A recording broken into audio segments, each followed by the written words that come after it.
There are three phases of spiritual growth when we face our own health and mortality. Phase 1, God loves me and has wonderful plans for my life. Phase 2, God will help me overcome my difficulties.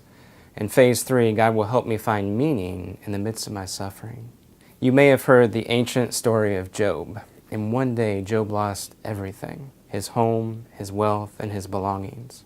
What's worse is that Job's sons and daughters were gathered at their oldest brother's house when a tornado hit, and the house crumbled, killing them all. What do you say to the friend who has lost everything? What do you do? Well, Job had 3 friends who knew what to do, at least at first, and we can learn from them. When Job's 3 friends heard about all the troubles that had come upon him, they set out from their homes, met together by agreement, to go and sympathize with him and comfort him. When they saw him from a distance, they could hardly recognize him. They began to weep aloud, and they tore their robes and sprinkled dust on their heads. Then they sat on the ground with him for 7 days and 7 nights. No one said a word to him because they saw how great his suffering was. Job's friends give us 5 tools to help our friends when they are hurting.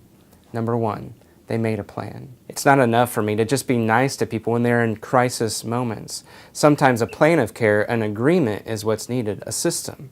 Job's friends made a plan. Number 2, they went.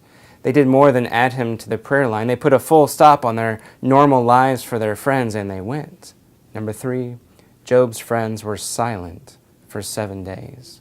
To be honest, being silent for 7 minutes can seem like a real accomplishment. Have you ever worried about what to say to your friend in crisis? That's good, and say as little as possible.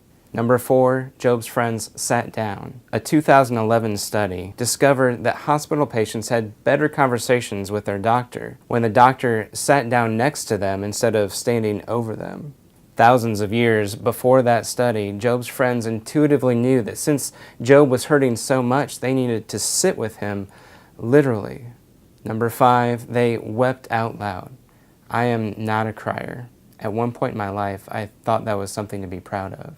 But I think Job's friends give us a good example to follow when someone close to us is in that much pain. Crying out loud is an appropriate response.